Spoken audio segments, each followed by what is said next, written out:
77ನೇ ಗಣರಾಜ್ಯೋತ್ಸವಕ್ಕೆ ಕ್ಷಣಗಣನೆ ಆರಂಭವಾಗಿದೆ. ಐತಿಹಾಸಿಕ ಮಾಣಿಕ್ ಷಾ ಪರೇಡ್ ಮೈದಾನದಲ್ಲಿ ಗಣರಾಜ್ಯೋತ್ಸವಕ್ಕೆ ಸಿದ್ಧತೆಗಳು ಭರದಿಂದ ಸಾಗಿದೆ. ಸಾರ್ವಜನಿಕರ ದೃಷ್ಟಿಯಿಂದ ಬಿಗಿ ಪೊಲೀಸ್ ಬಂದೋಬಸ್ತ್ ನಡುವೆ ರಾಜ್ಯಪಾಲರು ಧ್ವಜಾರೋಹಣ ನೆರವೇರಿಸಲಿದ್ದಾರೆ. ಈ ಬಗ್ಗೆ ಒಂದು ರಿಪೋರ್ಟ್ ಇಲ್ಲಿದೆ ನೋಡಿ.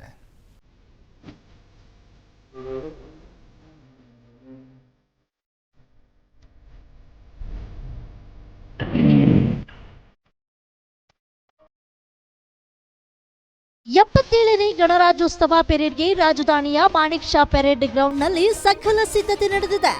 ಜನವರಿ 26ರ ಬೆಳಿಗ್ಗೆ 9 ಗಂಟೆಗೆ ರಾಜ್ಯಪಾಲ ತಾವರ್ ಚಂದ್ ಗೆಹ್ಲೋಟ್ ಧ್ವಜಾರೋಹಣ ನೆರವೇರಿಸಿ ಭಾಷಣ ಮಾಡಲಿದ್ದಾರೆ. ಈ ಕುರಿತು ಈಗಾಗಲೇ ಪೂರ್ವಭಾವಿ ಸಿದ್ಧತೆ ನಡೆದಿದೆ. ಬೆಂಗಳೂರು ನಗರ ಜಿಲ್ಲಾಧಿಕಾರಿ ಜಗದೀಶ್, ಜಿಪಿಎ ಮುಖ್ಯ ಆಯುಕ್ತ ಮಹೇಶ್ವರ್ ರಾವ್ ಹಾಗೂ ಬೆಂಗಳೂರು ನಗರ ಪೊಲೀಸ್ ಆಯುಕ್ತ ಸೀಮಂತ್ ಕುಮಾರ್ ಸಿಂಗ್ ಅಂತಿಮ ಹಂತದ ಸಿದ್ಧತೆಗಳನ್ನು ಪರಿಶೀಲಿಸಿದ ಬಳಿಕ ಗಣರಾಜ್ಯೋತ್ಸವದ ಅಂಗವಾಗಿ ಕೈಗೊಂಡಿರೋ ಸಿದ್ಧತೆಗಳ ಕುರಿತು ಮಾಹಿತಿ ನೀಡಿದರು.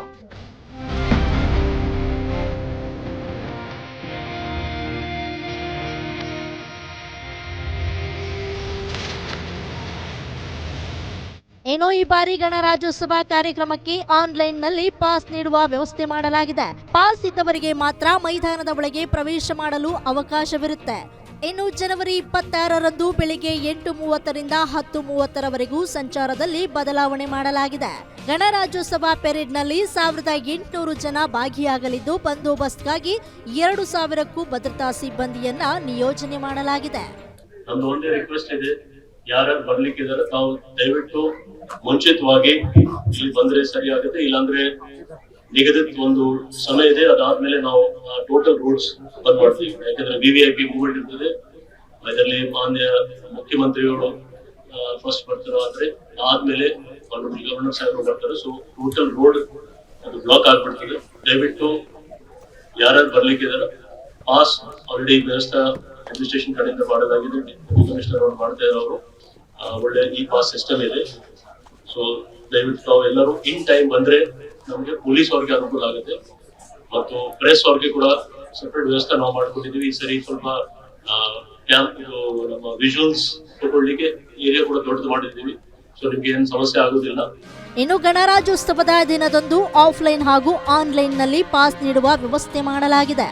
ಬೆಳಗ್ಗೆ 9 ಗಂಟೆಗೆ ರಾಜ್ಯಪಾಲರು ಧ್ವಜಾರೋಹಣ ಮಾಡಲಿದ್ದು, 2000 ಇ ಪಾಸ್ ವಿತರಣೆ ಮಾಡಲಾಗಿದೆ. ಹಾಗೆಯೇ ಭದ್ರತೆಗಾಗಿ 100 CCTV, ಬ್ಯಾಗೇಜ್ ಸ್ಕ್ಯಾನರ್ 4 ಅಳವಡಿಕೆ ಮಾಡಲಾಗಿದೆ. ಅನಿಲ್ ಕುಂಬ್ಳೆ ವೃತ್ತದಿಂದ ಶಿವಾಜಿ ಬಸ್ ನಿಲ್ದಾಣದವರೆಗೂ ನೋ ಪಾರ್ಕಿಂಗ್ ವ್ಯವಸ್ಥೆ ಇರಲಿದೆ. ಅದೇ ರೀತಿ ಬಾಕಿ ಎಲ್ಲ ಮಾನ್ಯ ಮುಖ್ಯಮಂತ್ರಿಯವರು, ಉಪಮುಖ್ಯಮಂತ್ರಿಯವರು, ಎಲ್ಲ ಸೀನಿಯರ್ ಅಧಿಕಾರಿಗಳು, ಎಲ್ಲ ಸೀನಿಯರ್ ಮಿನಿಸ್ಟರ್ಸ್ ನಾವು ಈಗಾಗಲೇ ಆಹ್ವಾನ ಮಾಡಿದ್ದೇನೆ. ಈ ಒಂದು ಗಣರಾಜ್ಯೋತ್ಸವಕ್ಕೆ ಪೂರ್ವಭಾವಿ ಸಿದ್ಧತೆ ಎಲ್ಲ ಮಾಡಲಾಗಿದೆ. ಈಗಾಗಲೇ 21ನೇ ತಾರೀಕಿಂದ ಪೊಲೀಸ್ ತಂಡಗಳು, ನಮ್ಮ ಕಲ್ಚರಲ್ ತಂಡಗಳು ಮತ್ತೆ ಆರ್ಮಿ ಅವರ ತಂಡಗಳು ಎಲ್ಲ ಸೇರಿಸಿ ಪರೇಡ್ ಮತ್ತೆ ಕಲ್ಚರಲ್ ಪ್ರೋಗ್ರಾಮ್ ಎರಡೂ ಆಚರಣೆ ಅದು ಪ್ರಾಕ್ಟೀಸ್ ಮಾಡ್ತಿದ್ದಾರೆ. ಹಾಗೂ ಈ ಒಂದು ಭವ್ಯ ಕಾರ್ಯಕ್ರಮ ಆಗ್ತದೆ ಅಂತ ಹೇಳ್ಬಿಟ್ಟು ನಾವು ಭಾವಿಸುತ್ತೇವೆ. 77ನೇ ಗಣರಾಜ್ಯೋತ್ಸವಕ್ಕೆ ಮಾಣಿಕ್ ಷಾ ಮೈದಾನ ಈಗಾಗಲೇ ಸಿದ್ಧತೆ ಪೂರ್ಣಗೊಂಡಿದ್ದು, ಬೆಳಿಗ್ಗೆ 8 ಗಂಟೆಯೊಳಗೆ ಕಾರ್ಯಕ್ರಮ ವೀಕ್ಷಣೆಗೆ ಆಗಮಿಸುವವರು ಹಾಜರಿರಬೇಕೆಂದು ಜಿಲ್ಲಾಡಳಿತ ಮನವಿ ಮಾಡಿಕೊಂಡಿದೆ.